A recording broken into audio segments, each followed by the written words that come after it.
go. Sorry. I swear this works. This has worked. What is the deal with Mason? He keeps changing sizes faster than I'm gonna go get some rum. It's the pop. Yeah, it's the Pop Mart opener all over again. I'll tell you. Yeah. Just completely in disarray. Now we're losing some bandwidth issues. Oh yeah. So have we killed an hour already?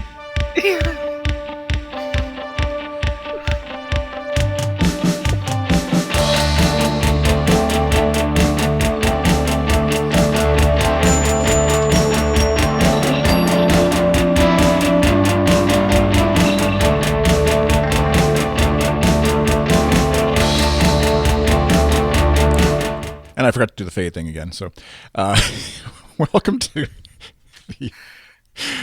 Oh boy! You guys welcome have no idea.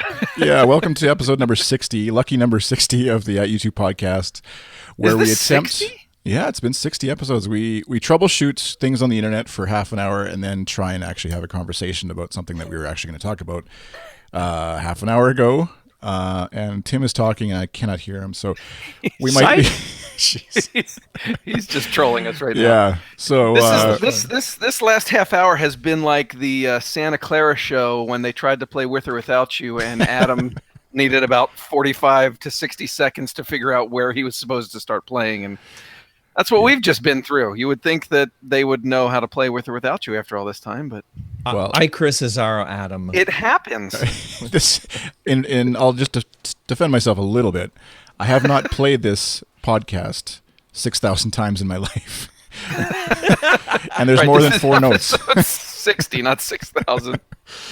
So, your move, Adam Clayton, I guess. But So we think we're doing a podcast right now, but technically we're not really positive. right, exactly. Okay. Eric Bob G is watching us, so we know that there's at least one person who is going to hear and possibly even see most of this.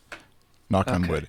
So the voices you're hearing, in case you're not aware and you're not watching, like Eric Bob G is at Goodstuff.fm/live, is to my left as I look at it, but is Matt McGee. Welcome back to the show. Hi, Chris. It's great to be here. I think we're here. Yeah, and somewhere down below is Tim Neufeld. Welcome back to the show, Tim. Hello from California. There is no end to love. And diagonally, or beside Tim, in a growing and shrinking box that alternates between Larry's drum kit to full-on, full-face nose shot, is Mason, who's new to the show, new to the sites. Welcome, Mason.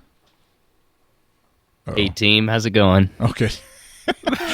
You almost Scared psyched me. us out, too. So when somebody's first time on the show, we spend a couple minutes just asking them how and when you got into U2. And with all due respect, Mason, I was telling Matt before you joined, my son is actually named Mason, and so it might sort of just trigger a response to like shout at you for not listening or go do the dishes or whatever. Yeah. So I apologize if that comes out on the show, the dad gene. But and you also look young enough to have literally just discovered U2 yesterday, but I know that's not the case. So how did you get into U2? Thanks, Dad. Well, it's a long story. I enjoy telling the story because I always like the looks that I get from people. But it was Get On Your Boots. That was my first time that it clicked, where I realized that U2 was a thing. And people don't like that because it's seen as their low point. But for me, that was my entry. So I'm kind of nostalgic towards that. And that was when I was 14 or 15. And that's just been a gradual. It's been about 8 years as a fan now, which is crazy. So, I mean, I had a cognizant awareness of them before that, but it wasn't. They were kind of like the Beatles, where I knew Ringo and I knew Paul and I knew John, but I didn't know them. So, so I've been, but once I was a fan, I couldn't and won't stop. So nice. So did you go? So Get On the Boots. Did you go Get On Your Boots? Did you go forward from there and then backwards, or which way did you sort of go down the catalog? Or I guess. I actually the day after, because I saw the music video on like VH1. If any other millennials remember that, when it's a horrible channel, but I saw it on VH1, and then the very next day I got my very first iPod, which is a rite of passage for people like me. And that was just the first song that I could think of. So I had it and I bought it off the iTunes store. And I think I went back to How to Dismantle an Atomic Bomb because Vertigo sounded familiar. And then from there, I bought War. And that was the first album that I listened to all the way through. So very nostalgic towards it. Nice. This feels like we could spend an hour just like dissecting the origins of how a millennial gets into U2, but I do have lots of questions. It's not easy. The get on it's interesting though. The Get on Your Boots was, and in particular the video was the one because it often with U2 fans, as you're well aware, as you said, is kind of derided and not really looked as highly upon in contrast to other videos and stuff. But that's cool. So there's at least one. Have you met other fans that are of that vintage Get on Your Boots sort of entry point? I've been spit on a few times, but no, I haven't met anybody who even likes Get on Your Boots. So that would be a first. So, Tim, you do? I love the song. I love the song. I'm trying to think of who was on that episode. Okay, we did. I have no problem with that song. There we go.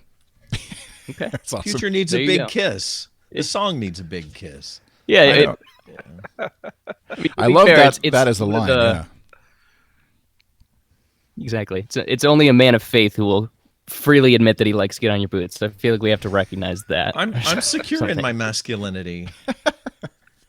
I'm wearing my sexy boots right now. Mm-hmm. For those not able to see, Tim actually just did a bicycle kick up in the air to show us his boots. So you just have to watch the video version to see that later. All right, we'll save the deep dive on Mason's U2 fandom for another episode. But welcome to the show and welcome to the site. And this week, just where we are 2 days ago, U2 played just a quick bit of news and recent happenings. U2 played on Jimmy Kimmel Live. Played I Still Haven't Found What I'm Looking For with the spontaneous air quotes choir in the audience that popped up, and also the little things that give you away. Just curious what you guys thought of the performance, and maybe starting with whatever. I'll just say Matt. I don't know who's left and right anymore, but I love when they all get together on TV like that, and I thought I was so happy for our staffer Sherry because they actually spent like quality time talking about the Dalton brothers. And Jimmy Kimmel had a photo. He had a photo that I'd never even seen of the Dalton brothers. So I don't even know where that picture came from. And then when Bono sang, that little bit of Lucille on the couch, I was like, oh my gosh, Sherry is probably beside herself right now. She's got to be in heaven. And so I thought it was really good. The performances I thought were great. They had the gospel choir, so I Still Haven't Found was very reminiscent of the Rattle and Hum version, which I remember back in a previous part of my fandom I was kind of tired of hearing, but I kind of welcome it these days. And I thought the little things sounded fantastic in the Kimmel studio. What do you guys think? I was particularly satisfied because I was there November 18th, 1987 to not see the Daltons or not pay attention to the Daltons. And you and I were in the You and I were in the stadium together long before we knew each other. Mason, where were you? Did you? Sorry, I'm just trying to make them feel old. Not. So I was 8 years in development. So. Yeah, and that was really, really fulfilling to hear a bit about the Daltons and to see the picture. And how does Kimmel come up with that stuff? Because even the band didn't recognize that picture or know of that picture. So that was really fun to see that. I thought Still Haven't Found What I'm Looking For did exactly what it should do in a place like that. And it surprised me because I didn't know. I stayed off of Twitter, and we're on the West Coast, so we get the late feed and all that, even though it's filmed here in the West Coast. But wow, that was cool to see the choir pop up out of the audience. That was what Willie Williams will try to do with the light in a show at that point and get the audience involved. And there they are. They're just doing it right in the studio. I love Bono just backing out and kind of, doing this to the audience and giving it to them. And I couldn't even tell who was the choir and who was the audience. It was that kind of seamless and blended together. It was a great moment, I thought, for them. And they looked like they were having fun. Do you think they'll inspired by that or motivated by that, they'll bring the choir on tour at all? I was wondering if they might just drag them out for a couple shows somehow. Yeah, my prediction is that they were going to bring a choir out in each of their venues, but I haven't seen that happen yet. I think that would really be a fun piece to do. But... Yeah. All right, and then late breaking just happened. I don't know when, but recently. It's worth bringing up the Twitter photo. Yeah, just for Adam's kimono, if nothing else. Adam and Larry spotted at Whataburger. Is that like a chain that's in Washington? Is it or no? That's somebody posted. I don't it's know. a West Coast it's in chain. Texas. I've actually. Yeah, I've been to Texas and I ate at a Whataburger and I couldn't be more impressed with their choice in junk food. They got good burgers. So Yeah, I kind of just want to stop and just like let's soak in the fact that Chris Enns just said Adam and Larry at a Whataburger. Exactly. Right? Like, among the things that you would think you would never say on a at YouTube podcast, that's pretty high on my list. I think that. Well, to be fair, Bono did go to In-N-Out, so it makes sense that they would go to Whataburger. Yeah, I guess they're spreading the love around amongst the burger joints, West Coast burger joints. Yeah. But I wish they had maybe there's probably security cam footage of Adam walking into Whataburger with that thing on, the kimono on. I wish we just had a little bit of video of just how you do that as a human, walk in there with looking like he does, without giving any cares in the world. So, well, it being Adam, we're all kind of wondering if there's anything under that kimono too. Because yeah, just slip that one in there for sure. Adam's the free spirit. We love you, Adam. You are the free spirit. All right. Well, we'll leave it at that, anyways, and save the discussion of what's under Adam's kimono for a future. Does it matter episode. that this is an all-male podcast right now? It doesn't matter at all. We can have discussions about anything, including Adam's kimono. So what we're actually here for is to do a bit of sort of review and preview and Q&A stuff in light of the tour that's now 6 shows in. And so for the roundtable, we thought we'd just there's 3 of us who have been to a show. So Matt, Chris, that's me, and Tim have been to a show, and Mason has not. And so he represents the have-nots and we represent the haves right now, I guess. And I'm just barely slipping in there with 1 show. Matt, you've been to how many? 3 for me. And Tim? The first 3 for me. Yeah, I got all 3 California shows. It's been quite a week. I'm just coming down from that. Yeah, there is that. I know people in our Slack and just on Twitter too. There's kind of like a post U2 depression that hits a little bit it hit me pretty hard when I got back home. It was just like, and especially seeing everybody, almost pretty much everybody else I was just with then at the Seattle show together, and I'm sitting at home discussing with my Mason about cleaning out the dishwasher while everybody else is lining up to get in to see U2 and stuff. Nothing against Masons, but so yeah, I guess in terms of these sort of overall impressions after seeing the concerts and how it lined up with your expectations and all that kind of stuff in 2 or 3 minutes or less. Tim, maybe we'll start with you. How did your first show that you saw, I guess, and how did it line up with your expectations for what you're hoping it to be? Oh, the expectations question. That's a good one. I talk about innocence and experience. When I went to that show, my expectation was I was going to a concert, and I kind of came out with a Broadway musical. It felt like. I mean, that's how different it was from what I expected. And I think there's an equal level of disparity in a good way on this one. I thought I was going to a good old-fashioned stadium rock and roll show, and I walked out thinking I was just part of some kind of film festival or something like that. It was really spectacular. And I tweeted at that first concert at Santa Clara that I went to, this is like sitting in a movie theater with 60,000 of your best fans. And it was, if I thought I was going to a rock concert, I was wrong. I was going to a media event, and that was it was just really fantastic. The 3 shows, I think they were all different. I got a really good sampling of shows because Santa Clara still had kind of the feel of that Vancouver thing, the initial set. And then we got to Rose Bowl. It really felt like it loosened up there. And then we got to Rose Bowl 2, and the set list changed pretty significantly towards the end of the concert. And so it was really fun to experience all 3 of those different venues. Yeah, and how about for you, Matt? Same question, same idea.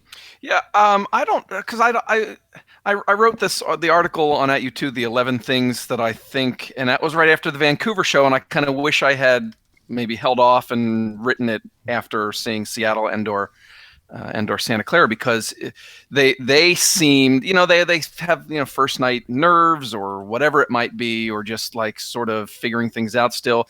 But it was so different the second show in Seattle, and it was so much looser and just such a better vibe and better show.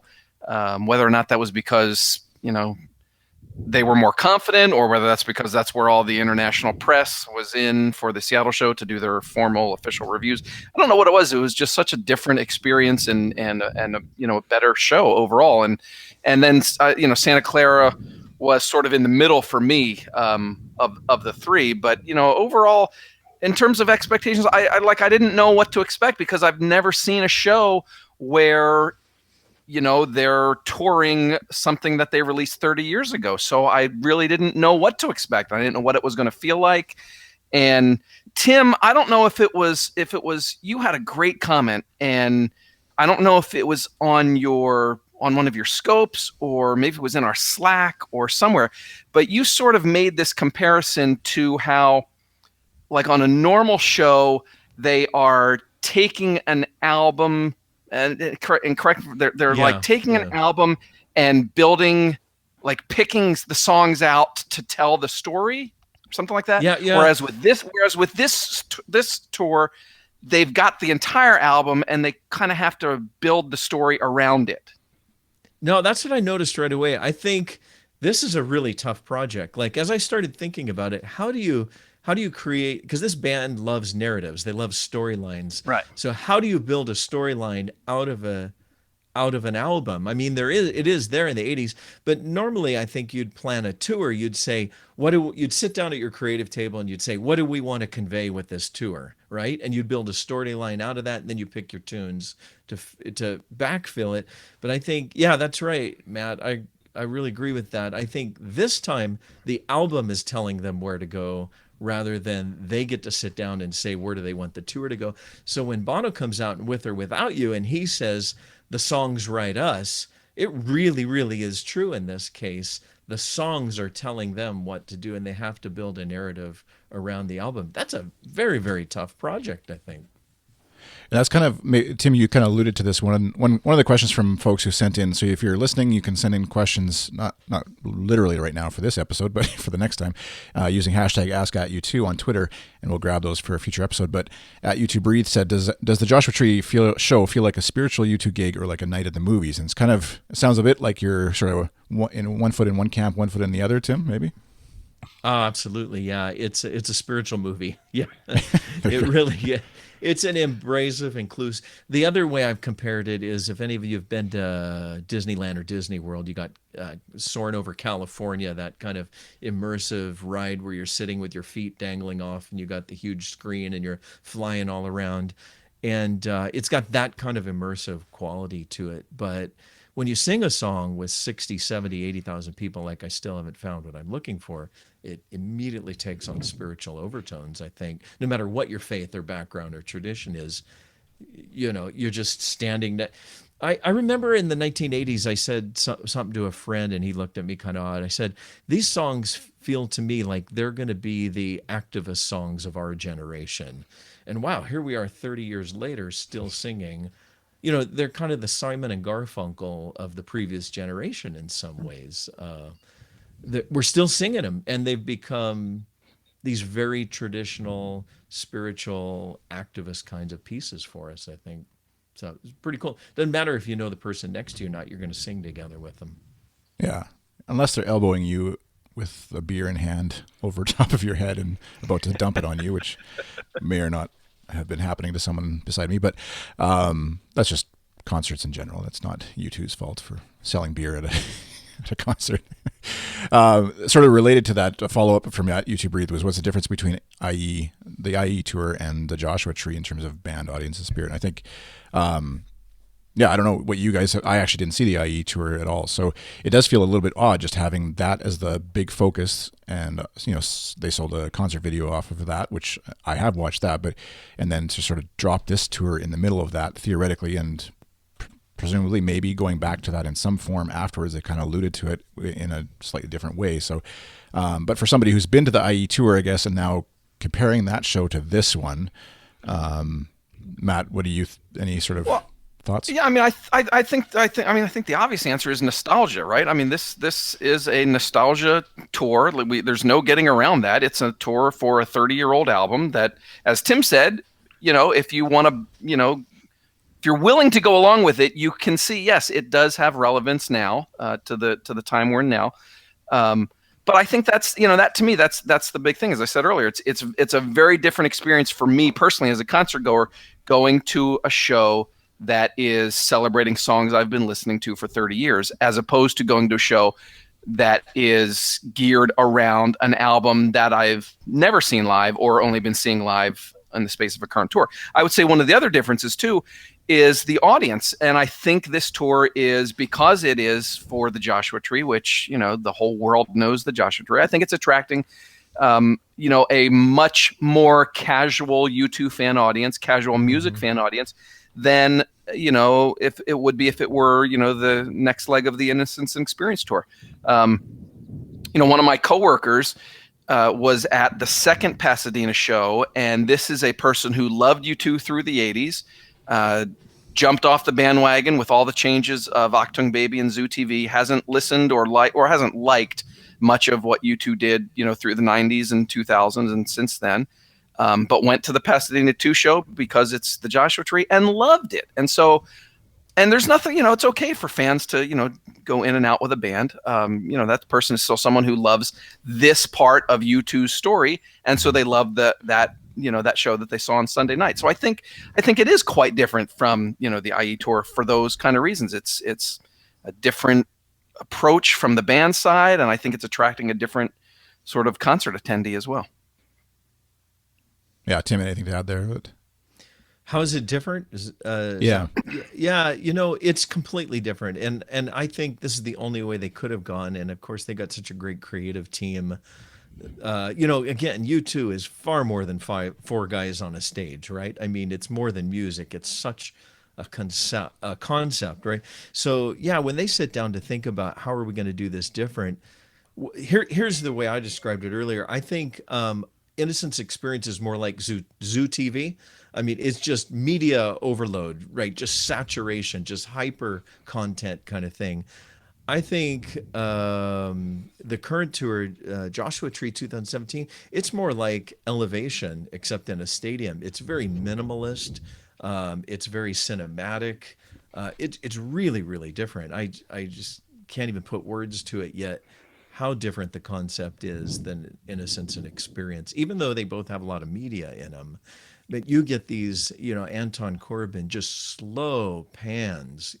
There's nothing hyper about this until you get to maybe Exit. That'd be the only one. When you get to Exit, then you just have these kind of raging razor-like images, searing into your soul. But until then, it's just slow pans, slow motion, and movement, which I think is stunning. It's just stunning. Yeah, it's hard to explain to folks who, like, I just coming back home and people asking me about the tour or the concert, and just folks who aren't even U2 fans, but just, obviously appreciate a good concert. And it's hard to explain sort of the impact of seeing this thing live. When it looks, from photos, it looks pretty impressive, but it still looks like it's just a concert with guys on the stage and a screen behind them and whatever, right? And so it's hard to sort of get that across, that it actually is a real experience that is hard to replicate. U2 fan in the chat room just said, I'm enjoying this Joshua Tree tour better than IE. I like the songs better, which I think is fair. And that's where, if you're a fan of U2's hits and deeper cuts, I guess this definitely is the tour for you, because they're certainly bringing all those out. And one other question at Tim Jahar asked, is Bono playing guitar at all on this tour? If not, will he ever again? And how does that change the songs compared to back then? I wasn't at any of the Joshua Tree tour stops either. Mason and I are alike in that way. But I guess sonically, musically, from what you're hearing when you're in the concert venues, I'm certainly not missing Bono playing. I'm sure he misses having the ability to play guitar occasionally just as a thing to do on stage. But I can't speak for Bono, obviously, but just a place to put his hands and stuff. But yeah, sonically and musically and stuff, there's enough going on above the stage, below the stage, etc., that is filling in a space. And I just was amazed once again that 4 guys plus some sequencers and stuff are filling this huge venue with enough sound to make it feel full. And even in moments where it's just a piano and stuff like that, it's still they're doing a great job, I guess. I don't know if Bono's going to play guitar again, but at least on stage anyways, we'll see, I guess. But any comments on musically how it's affecting the tour or the songs, I guess, as you would have hoped to hear them? No, I agree with you, Chris. I don't think it's affecting. I mean, you could wonder how loudly his guitar was ever turned up anyway when he played. So there's that one moment in Zoo TV where he strums up. Yes, and you get to hear that. I think in one, and so definitely they turned it up for that when he was in the room, probably during the editing. They quickly turn it up. Okay, now he's gone. Yeah. Yeah, no, I don't think it has a great impact at this point. They find ways around, whatever sort of change or challenge that has come to them. So yeah, I agree with what you said. It's a great prop for him on stage. It's a great photo when he's got the guitar around his shoulders, but I don't think musically it has a huge impact. He's definitely not wearing those black sweatpants or whatever he was wearing in Rattle and Hum. So that much. I was somebody at Charoff mentioned, I like the band's show attire on this tour. Bono's long tousled hair, Edge in jeans and sneakers. Do we agree? Which I wonder how. Go ahead, Tim. You don't like the shirtless suspender look? I mean, it works. It works for the right fireman's person. Trousers. Yeah. My wife loved that look. I don't know. Matt just threw on a shirt for the podcast here. Yes. I usually sit here in my office shirtless, writing, editing stories. Yeah, exactly. Yeah. You got the old man suspenders now because your belt won't work anymore, probably, like me. Hey, now. All right. Final question. Poor Mason's like, why did I come on this show with these old geezers? Let's let Mason in here. No. I'd asked this very question about the wardrobe coming into the show, because that's one of the things I think is most underrated about a tour that I think we should write up one of these days. It's so cool. Maybe I'll do it. Is the band's outfit. And like Adam, you've seen like these beaded like Navajo looking shirts, and Larry's doing his thing, and then Bono's and like it looks like he's in denim some of the time, and Edge, it looks relaxed. It looks like they're paying tribute to the original JT tour, but they're kind of updating it to be like Urban Outfitters chic, as I like to call it. And I don't know, I really like it. It's a good look for them, and I'll miss. I mean, hopefully one day we'll get the Adams Punk Band T-shirts again. But for right now, I like the sequins and the rugged looking wardrobe that they've chosen. So I'm glad somebody brought up the clothes, because I geek out over the clothes. I normally don't get into the clothes, but I got to say, Adam looks phenomenal in the photos, and he's got these long jacket with a tail hanging. Adam's outfits are just. I'm like, who is dressing Adam, because he looks fantastic. And it's a good point, Mason, because there's very little, if anything at all, that on a U2 concert stage isn't there on purpose and isn't there intentionally. Whether you think they sweat over every single detail or not, but as a individual, as Bono's not worrying about every single dust on the stage per se, but they don't do very much without some thought or intention when they're putting a show together like this. And wardrobe down to the socks even, probably. I don't think we've had any sock sightings yet, but I'm sure the Larry T-shirt Twitter handle is loving it, and all the other parody or whatever accounts that are following the tour. I mean, after Underwear Gate on the IE tour, I'm just glad that we're looking at external clothes rather than underneath. But whatever. I have a question for Mason. Mason, can you go shopping with me? I really need some fashion advice. I think you could help me out here. That'll be a new Periscope. You're coming to the wrong person, I think. The crystal change come on. Manages my couch right now. I'm not Do sure. a guy a favor. Yeah, I'm not sure if I'm the best person. Okay. You did some good shopping for your kids there, Tim. The 2 shirts I saw you had Working ordered on made. it. Did you have to pay them to wear the shirt, or they were willing to be? They were geeks with willing their dad? to. So what I did on that is I did the back, and then I let them choose a phrase for the front. Yeah, let them choose a lyric they wanted to put on the front, and then that worked out pretty good. Yeah. Yeah, that's awesome. Oh, That's nice. actually another whole podcast is actually, and maybe Mason could be a part of that, is how you get your kids into U2. Because right now my kids are kind of like, whenever Dad puts on the It'll be a U2 very stuff. short one by force. That's it. Yeah. Just don't give them any choice. Clockwork Orange it, with the eyeballs and the movie stuff. Yeah. All right, I'll try that. I'll let you know how that works out when I lose my kids. All right. I don't know what child services is like in Canada, but I can imagine you'll be fine. Yeah, They're very polite. it's for a higher purpose. Yeah. I don't care. At U2 Runner had asked, did the crowd know all of the Just True songs, or did it feel like people only knew the hits? And I know, I'll speak for the concert in Vancouver anyways, it was kind of peters out as the album gets longer, or into the second side of the album for sure, in terms of what people know. But I was shocked. There was, I would guess they'd be late 20s, early 30s, a group of 4 guys beside me that were, they were smoking something, but also they were also really, really into a lot of the later cuts on Joshua Tree and certainly Exit. Just lots of shouts of enjoyment about how effing amazing the song was. And so who knows whether that was the smoke or the actual song that they knew, but there were lots of comments about how on fire the edge was and stuff like that. So I would say it really depends where you stand too. Well, it depends where you stand, because I was in a group of kind of frat boys drinking beer who thought, yeah, this was a great rock and roll concert, and they were doing all the F and this and that, whatever. And boy, look at Larry, he looks great and all this. And then I went back about 20 feet and found a group of fans who really knew the material, and some of them were young. And we were singing every lyric from the entire album together, and I didn't know these people. And so there are these pockets that you get into, especially if you walk around on the floor, where people really do know every word and every lyric, and it's not just bound to the 50-year-old crowd either. Yeah, I'll agree with what Tim said. It really is, because at the Santa Clara show, I was with Scott Peretta and Michael Cummins, answer guy, and we sort of had to move around because you get near somebody and they start talking too much during a song.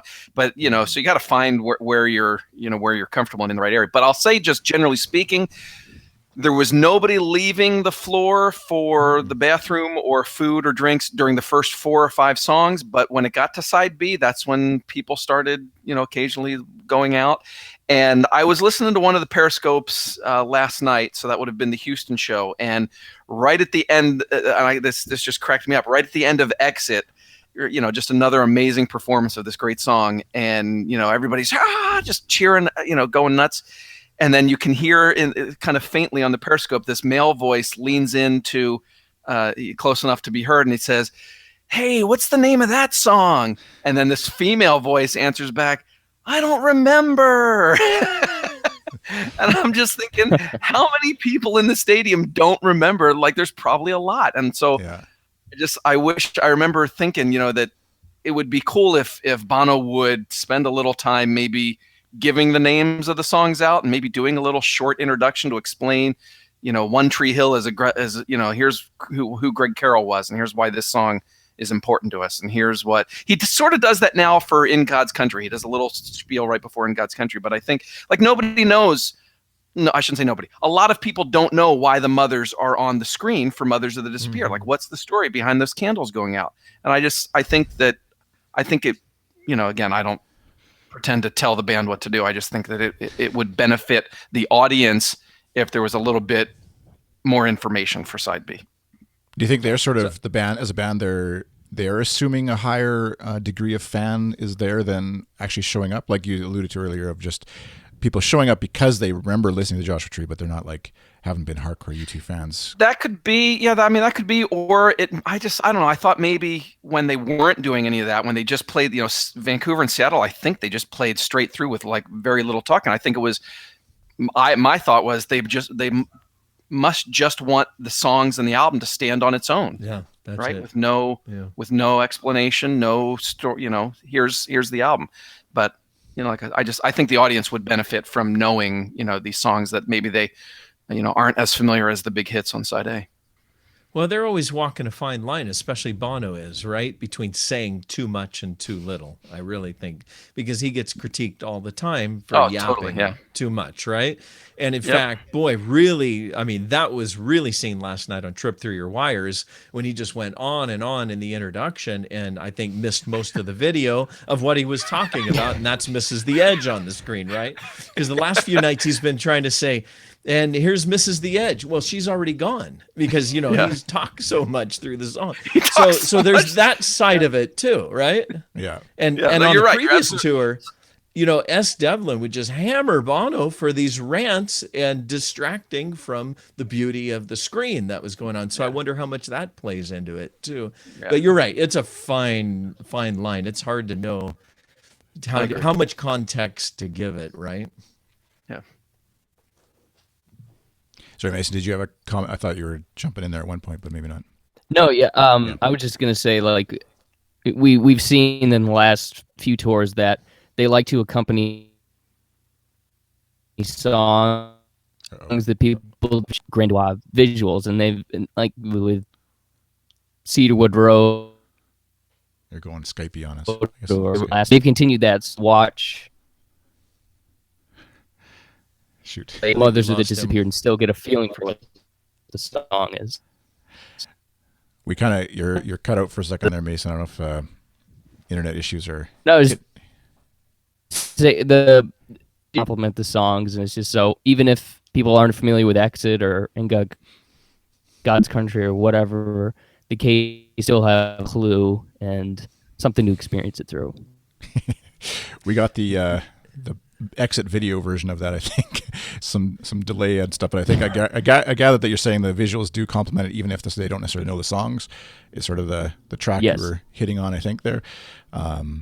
So yeah, which definitely is, I think, for people, again, like if you haven't, until you've experienced it, and even watching the scopes, I think you sort of get a bit of a sense of that, but it's, it gets pretty fuzzy and pixely, and the screen, like we've said, I think on the previous Periscope, or previous episode, when it sort of pans down for the start of Streets to the screen actually showing visuals on it, and you can kind of just hear this gasp amongst the crowd of like, holy cow, that thing is sharp, and how do I get that in my living room at home? Because that's like amazing clarity on this screen that's for 60,000 people watching. So go ahead, Tim. Yeah, well, and then there's always the artistic kind of notion of wanting to leave it open to interpretation for 30 years later as well. Like you do want to give some of that context, but you want to leave it open to be reinterpreted today in however the next generation wants to interpret this song. So Mothers That Disappeared may not be about the original mothers in Central America, which, very few people remember anymore, the scandals that were going on and the, arms to Iran and all that kind of thing. But they can easily equate that to Manchester, where mothers have lost their children in an Ariana Grande concert. So I think that's part of the power of not giving it a whole lot of context as well, because those women could be standing up there with their candles being blown out for what just happened this week too. Mm-hmm. And that's powerful because if you locate it 30 years ago, you might lose a little bit of meaning for today. And I don't think they want to jeopardize that either. So it's a balance. Yeah.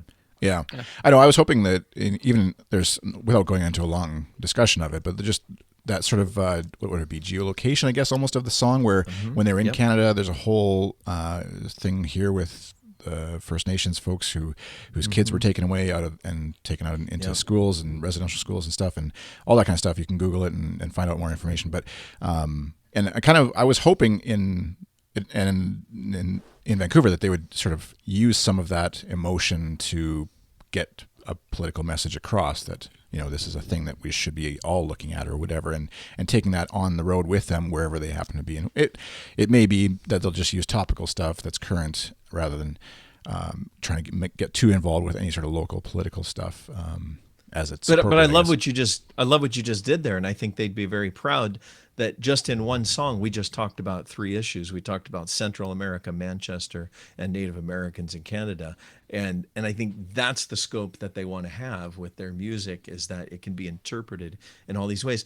And in some sense, isn't that our job? Isn't that what we do at You Too? We start breaking it down and making the interpretations. And Chris, you should do an article on the situation in Canada with Native peoples there. I mean, I'd love to see how you interpret that and apply that right there. Right. If I ever get around to finishing anything I've written, yeah, I'll do that. How many half articles do we all have laying exactly in our virtual desk? Mason's already committed to writing an article on the episode, so we're good.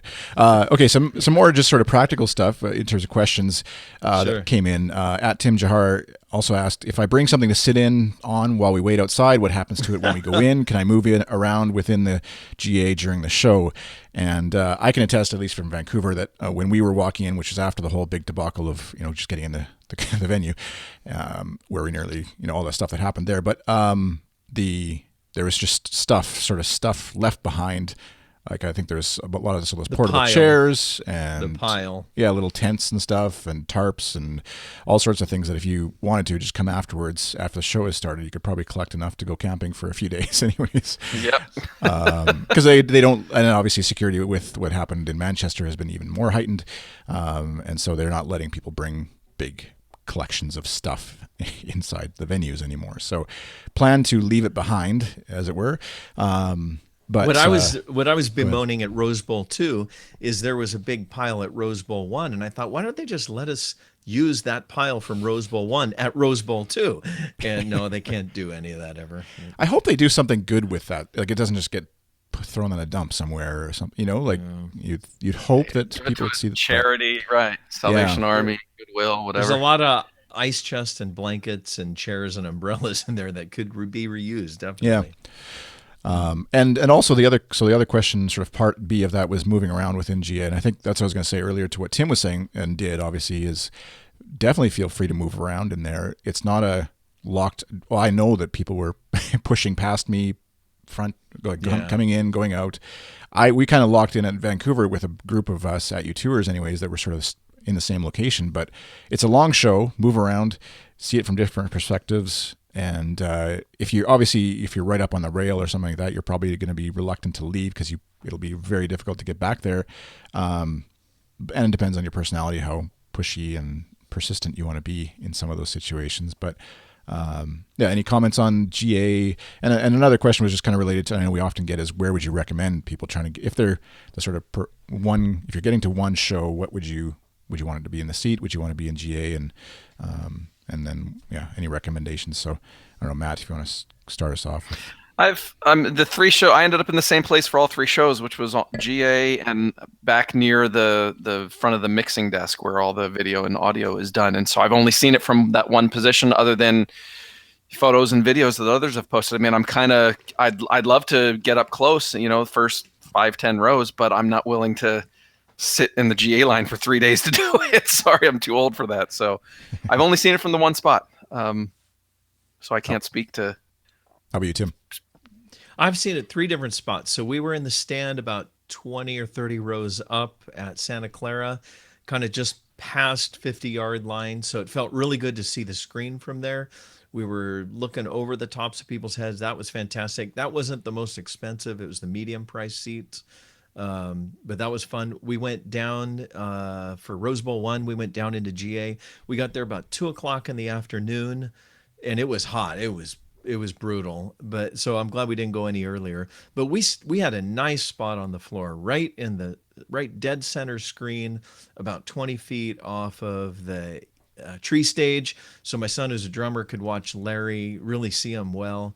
But it is, I mean, you're locked in there. You don't move when you go that close. Like, people are coming in and out with their beers, but it's really, It's a hard thing to do. So we just stay there. We hunker down for a few hours on the floor there.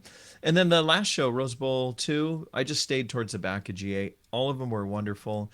But Matt, you can walk in at 4 or 5 o'clock and get a decent spot on the floor in the back of GA, right? Yes, I think Santa Clara. In fact, I didn't walk in until the last couple songs of Mumford and Sons set, and I could have pushed up. I think, well, in fact, Scott and Michael and I did. We pushed up. We were probably, I don't know, for the first few songs, we were maybe 10 or 15 people back from the B stage. So, we had a good view of the first part of the show. Yeah. So you don't have to rush. The only reason to spend all day there is if you really want one of those coveted rail positions. There's not as much rail on this tour. I would guess there's not as many linear feet of rail. And the real gem is to be kind of on the inside of that tree stage, I think, right on the rail, if you really want to spend all that time. And I have friends that did it. They had to go the night before, get their hand numbered, be there at 6 a.m. And depending on the weather, that can be a real ordeal too. Yeah, for folks who aren't aware, I guess, and Mason, feel free to jump in with any questions you might have too, as far as the just getting in and all that kind of stuff.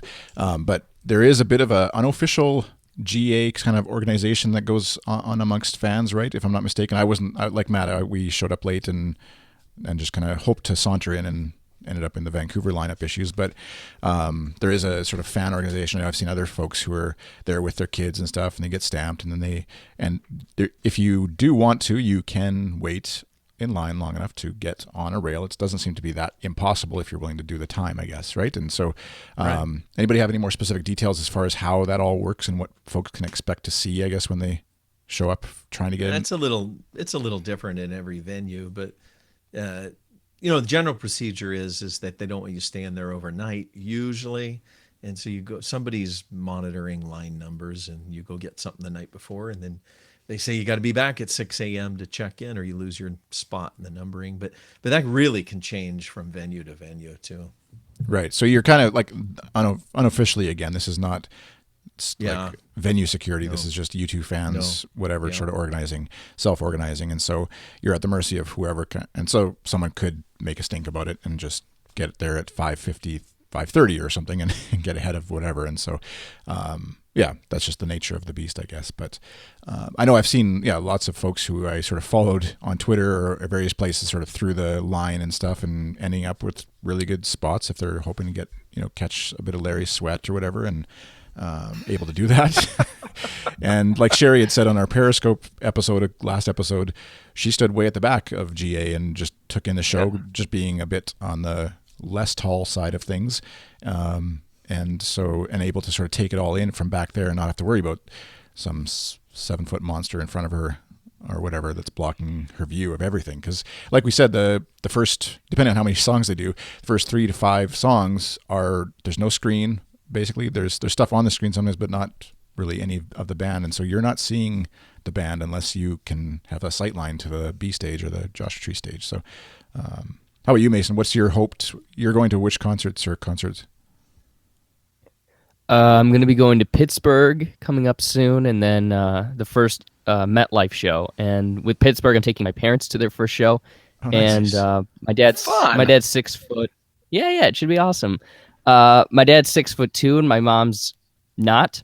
So she's very short. So we're gonna go a couple days early, and I'll be one of those dopes getting up at 5 a.m. And thankfully, I'm about a half mile from, not even that, from the stadium, our hotel. So I'll go and get as close to the rail as I can. So just so she'll be able to see. So I'm still in that stage in my fanhood where just being close to the band is a thrill of itself. So I'm gonna try the GA rail route. So nice. That's an interesting comment, Mason, because I've taken the time to be on the rail up front, like for Dreamfest we were staring up at that huge stage. So that's another thing to consider on this tour, is that stage is way, way up there. It's like 4 feet, 5 feet above your head. And when you're in the front rail, you can barely see Larry at the back of the stage. So yeah, Okay, good to know. I want to warn people about that too. Don't just think that rushing to the front of the stage is going to be the way to go on this one, because you may miss some of the action that's actually happening in the band. We did that. We had that opportunity at Dreamfest to be on the rail, and we said, you know what, we've done that. We've been there, so we have no need to do that on this tour. And we just camped out in the middle, which was easy to get to, and we didn't have to spend a lot of time. So yeah, that's a great comment, Mason. About yeah, you kind of want to try it once or twice, and some people that's where they want to go all the time. But if you have more than I one had concert, rail. Yeah, Yeah, definitely try I had rail different both places if nights you have more than one concert. Yeah, absolutely. I'd rail both nights for their Madison Square Garden shows, and it was the Nice. best. So, by comparison, I'm not sure how much higher up the stage is, but the way I see it, if I'm gonna be among the first couple hundred in there, if I'll get to the rail, if I Yeah. like it, I like it, and if not, then Yeah. we'll scooch back 15 feet or so. So, Oh yeah. So your parents are going to try and join. They're going to join you at the rail at some point or whatever, right? Is the idea, the plan? yeah, I'll wait in line all day, and they'll go have fun, and then we'll reconnect when it gets close to the show, and we'll go in together and get a good seat, hopefully, get a good Nice. spot at least. So they can deliver you Starbucks and whatever throughout the day, and then just keep you. I'm not a coffee guy. I have a Right. natural reservoir of energy, so I think I'll be okay. That's called being young, I think. That's Oh, to be young again. Yeah. One of the best stories I have related to that is just met a person who took their 70-year-old mother to be on the rail with them at this tour, and wow. that's and she loved it. 70-year-old mother. wow. The miracle of orthopedics. I'm really like, wow. Mason, you had a question. I don't know if you want to just sort of outline it, but as far as the production and how it sort of feels related to the band. Yeah. One of the things that I love most about any tour, going to anything really, is the technical aspect of it. And the last few tours we've had have all been, groundbreaking in their own way. I mean, 360, it's the highest grossing concert tour ever, and it has the Claw, which is this behemoth of a stage, and then IE, of course, is the cage and the runway and the B stage, and I feel like those two complemented the show really well, where the band was still the focus, but from what I'm seeing in Periscopes and YouTube videos, and I have to experience this for myself, so I can't, I don't want to cement my beliefs too much, but it seems like the screen is overtaking the show, if that makes any sense. Like because we don't really see the band on the screen much, except for, correct me if I'm wrong, like Exit. I think Exit's the only time we really see the band, and maybe one or something in the encore, but the rest of it's just pre-recorded visuals, and I feel like that might take me out of it. So I just want to get your guys' thoughts on how you think the marriage between the instruments and the images is. I'll speak first just from the one show and the one position. Like Matt, I was near the soundboard area, and I definitely felt like similar feelings of where's the band in all this. And while being really impressed and blown away by the visuals, it did feel like it was harder. And I'm 6 foot and change, and so I was able to see them do stuff, or if they're on the B stage, if it wasn't on the screen. But it can kind of take away from, you're kind of just watching this, like Tim said, watching this movie with your friends almost, and not really participate or seeing that the band is it, because they kind of are locked. They don't wander as much as they have even on within that stage. Like Adam has his moment where he goes off to one side and Edge kind of goes off to one side, but they're pretty sort of, I don't know if rigid is the right word, but they kind of have their marks that they want to hit all the time, I guess, as far as where they're going to be. And so you kind of, and they do look really small compared to that screen. And so when they're not actually on the screen, it is tough to like sort of feel like the band is actually there and you're not just listening to a soundtrack almost for the movie that you're watching. And I don't know, I'm jealous of the folks who get to see it multiple times and then can also get into the multiple positions to sort of experience it up close or far back and all that kind of stuff. Because obviously I would assume if you're on the rail, you're very much aware that the band is there and they're playing as you're watching all this stuff, if you're able to even sort of take in the screen at that close range. But I don't know. What did you think, Tim, in response to the sort of production overtaking the band? I think you nailed it. That can be seen as a negative to some people, or it can be seen as a positive, Mason. So the way I interpret it is very positively. You're absolutely right. The band is dwarfed by this screen. They are just infinitesimally small. When they walk off their island and up the ramp to stand under the Joshua tree, they're just tiny little silhouettes against that massive screen. And I think that really sets the tone for the rest of the concert in some ways. Yeah, the only other song I can think of where they have live action, they do some in Running to Stand Still, I think, where they have some live action camera shots as well. But that's the whole minimalist kind of nature of this tour. It's not Innocence Experience. It's not Zoo TV. It is something cinematic. And the real appeal of this to me is standing with the other people on the floor experiencing this together. Chris, can the people who are watching this video, can they see the picture that you have as a background for they'll see it. This? So that's my picture from during Miss Sarajevo when the band turns and looks at the screen of I've just blanked on her name, Momaima. So what you have Momaima? Momaima, yeah, and they have so the band gets silhouetted against the screen, actually looking up at the screen because they're looking at an image of her, and that's another really telling moment in the concert for me. This band is trying to.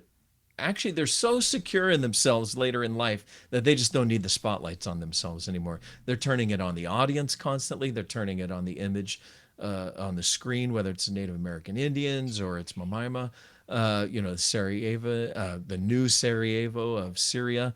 I think it's brilliant. I really like it. I just like it for the experience of being there. And no, you're right. The downside is you don't get kind of that up close and personal kind of connection with the band. But I think that's pretty intentional on this tour too. Maybe it's not going to work for a lot of fans. I don't know. Yeah, I've seen, some of our crew, and I've seen a lot of, people saying on Twitter that they don't like not being able, and I think U2 fan says in the chat there that I want to see them on the screen. But I agree with what you guys said. I do think it's wholly intentional. I don't mind. So you guys know this because of our Slack, but Willie Williams just agreed to do a little Q&A with us, and that's one of the first things I want to ask him is we don't see the band at all for the very first 3 songs of the Joshua Tree. It's all the films, and I would like him to talk about that. So that's going to be one of the questions we ask. I think my impression. And I'd have to compare some of the YouTube videos, but I think they are now showing the band on screen more than they did in Vancouver and Seattle. I'm not positive. I know that they don't show them for the first 3. They do show the band during Bullet the Blue Sky because that's when Bono holds up does the rattle and hum thing where he's holding up the spotlight and it's got a camera on edge. Running to Stand Still. You don't see them in Red Hill. I don't think you see them during In God's Country because it's just that multicolored tree. But yeah, it's I agree with what you guys said. I think it's intentional. I think it's designed to say that it's not about us, it's about the album, and we're here to serve the album. So I think you're right about that, Matt. I think they actually are showing more images of the band on the screen, and I'm just trying to look through my pictures here real quick. But I almost think I remember seeing in the first. I'm gonna check that out. I think you're right about the first couple of shows not having them on the screen at all in the first few images. I wonder if they're doing some of that now. I need to look back at my pictures from Rose Bowl. Tim, I did not intend to give you homework. So no. Now you know me. I'm going. I know. Oh, dang. It's like number 23 on the things I want to, look up on this tour and try to investigate them. Which, by the way, just a little plug for tours.at u2.com is time to, if you haven't already, go update which shows you've been to, set up an account if you haven't already, and you can sort of track and compare how many shows you've been to, all that kind of stuff at tours.at u2.com. And can I give props to the Tours team real quick? Because there's been some discussion on Twitter, like new. Yes, they are amazing. there's been discussion on Twitter about New Year's Day, and because Bono is now singing the very last stanza, so we are told this is the golden age. Gold is the reason for the wars. He changes it to oil in the concerts now. But our tours crew went back and re-listened to all of those early, just within the last few weeks, re-listened to all those early war era shows, and confirmed that that line has never been sung before in concert. So. That's the kind of thing that those guys do. They're Ross and Brian and everybody. They're just amazing. So anyway, end of commercial. They truly are.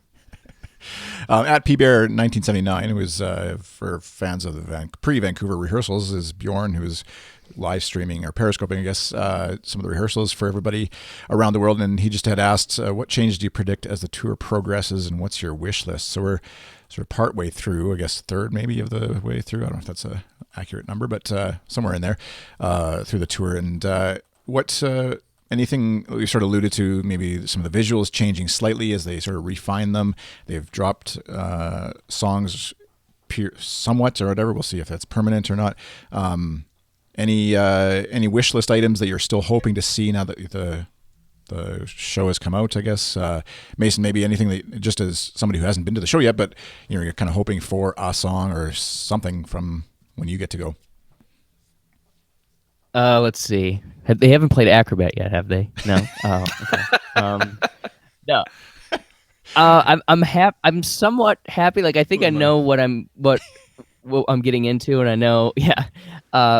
Like we've talked about and we've kind of complained a little bit about, is that they sort of taken a hatchet to the set list with the cuts of Homecoming and moving things to the back of the show. And I agree with what Matt had said, that I do think they need to beef out the beginning of the show, because I don't like Sunday Bloody Sunday as an opener. I think that would be better served, maybe moved to the encore, something like that. So, but as for songs I'd like to hear, I mean, they've talked a lot about how they wish they could have included on Joshua Tree, but I'll sing the praises of Heartland again, because it is that's maybe the most America, other than Streets maybe, but the most American song, like love letter to America, that I think they've ever written. So I think that I would love to get that to get its due. And again, I do think they need a more up-tempo closer than Little Things. Like, so maybe bring out Desire or something up tempo, because I like ending on the I Will Follow after Little Things, so you do get the symmetry of the future and the past. But I do think the set list does need some work, and so those songs I guess I think could be good. Yeah, I was hoping they'd do, and they still could sneak in some of the B-sides or something, just like little playful moments, but it does feel like it's fairly heavily produced show, like we've alluded to with Tim, saying, like, so which either is really awesome or just slightly inflexible, I guess, and even with Bono, talking too much and screwing up a bit of the video timing or whatever, those things kind of show a bit of the cracks in that sort of heavily produced, arranged kind of show. So, but yeah, Matt, how about you? Any sort of wish list items that you hope is going to be revealed yet? No, this is to echo sort of what Mason just said, and I wrote this in the 11 Things article. I do feel that like there were 5 songs before they started the Joshua Tree, and that itself felt too short. It felt like I wanted a little more, lead in, a little more build up to Streets. Foreplay. And so I wrote, foreplay was the term I used in the article. You're right. And Mark, so I thought explicit. Oh, jeez. Now we're PG-13 all of a sudden. And so I wrote, just like it seems like 7 or 8 would be better. Like let's build up to Streets, but they've gone in the opposite direction. So, I don't know. Clearly I'm not. Yeah, exactly. It means nothing. I'm not scheduled to see any more shows, so there's no point in me having a wish list. I'm curious about why they have shortened that lead time into Streets. I would think that more build up and more anticipation would be the thing, but apparently not. What do I know? I will say, Mason, that I was really skeptical about the idea of Sunday Bloody Sunday as an opener, but it's really powerful in the arena, that moment, and you can sort of get that obviously when you're watching a scope or listening to Mixler or whatever, but just that moment of Larry walking out and kind of the minimalist aspect of that, of just we're in this air quotes club watching this band take the stage.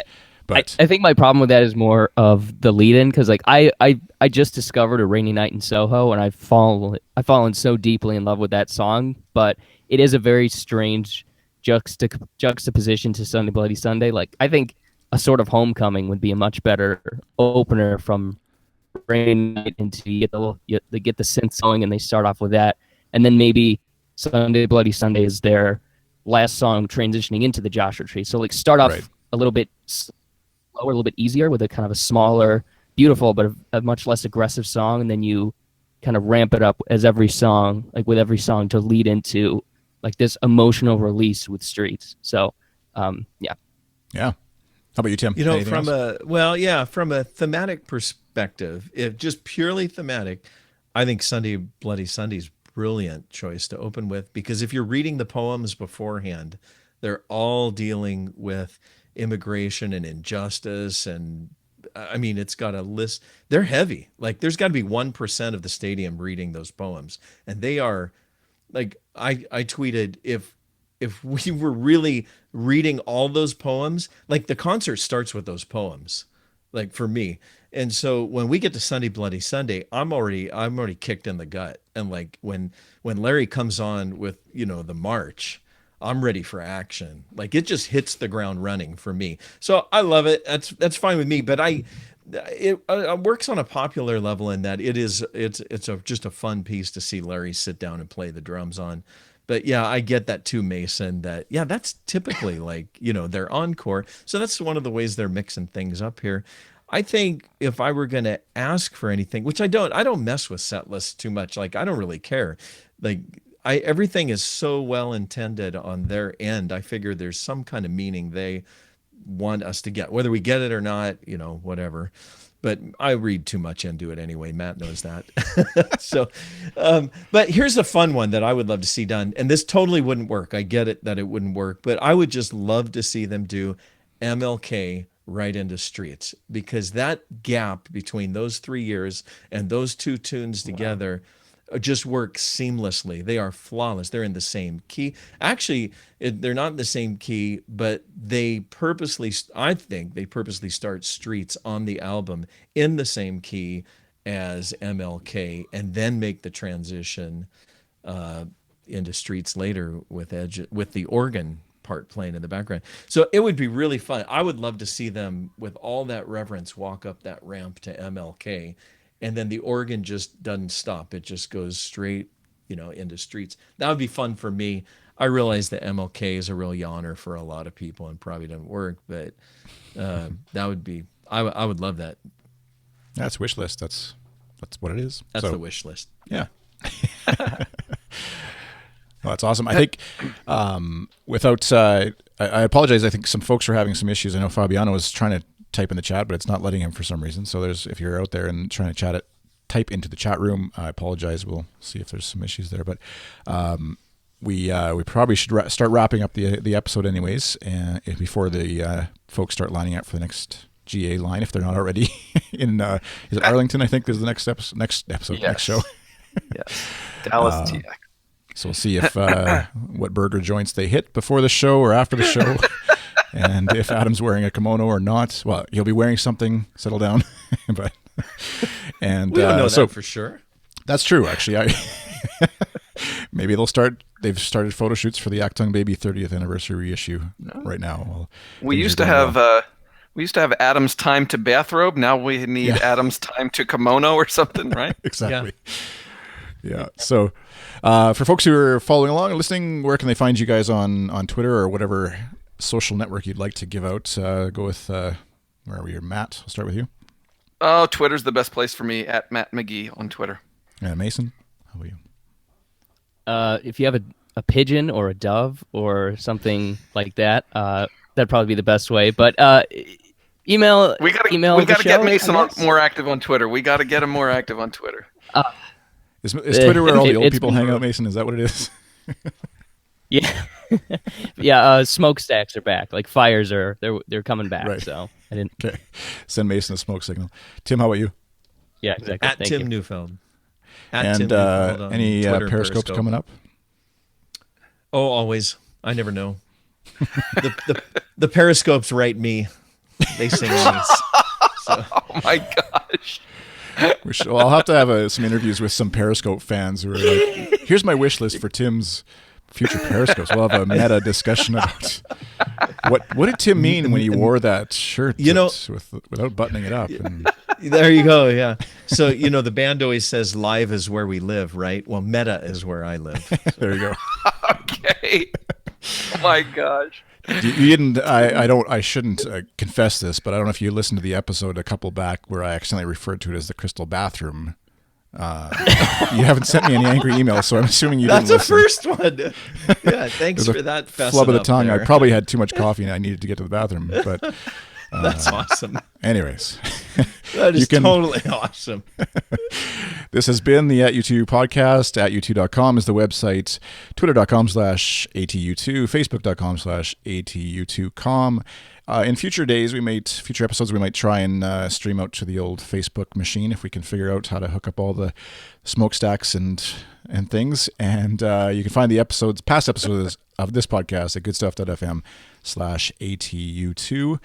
I think that's it for this episode. We'll be back actually sort of with a part 2 of this, in a sense, with some other folks who've been to the show and a couple who haven't yet, who I think are going to be seeing it for the first time in Europe possibly, and we'll see who all shows up. But so if you have questions or about the show, anything at all related to the show, from the GA lineup stuff to where to stand to catch a pick from Dallas and all that kind of stuff, send it in, #AskAtU2 on Twitter, or send Mason a smoke signal and he'll relay that to me, and we'll get that on a future episode. So in the meantime, thank you for listening. Hope you have a great day.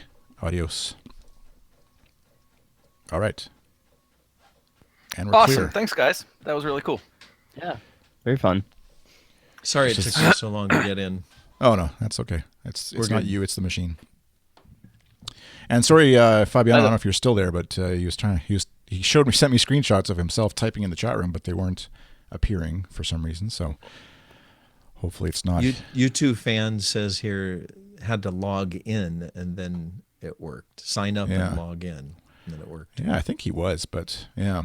Anyways, Guys, I'll be right back. Hold on a second. Or say goodbye. Either way, I'll be right back. I just noticed when you mentioned, Mason, the rainy night, and so I was looking up. I hadn't connected the dots that actually Elvis Costello was at the Vancouver show. He was just like in the little VIP area, and he was the producer of that song with the Pogues way back in the day. So interesting little whatever. I don't know if that. I'm sure it was kind of a coincidence, but hey, Becky.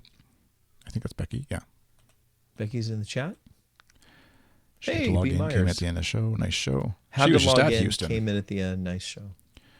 I love it when they say, I missed the show, but nice show.